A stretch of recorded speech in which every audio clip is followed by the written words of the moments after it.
9 is equals to 10. Prove that 2 plus 8 plus 9 is equals to 10.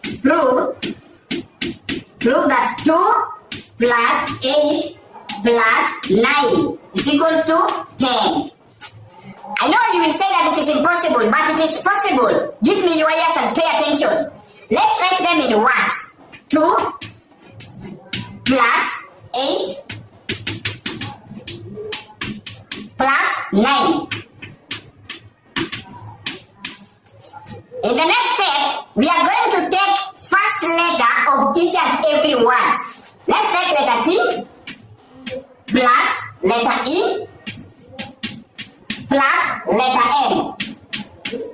If we add them together, it brings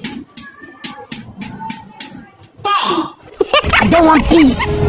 I want problems always.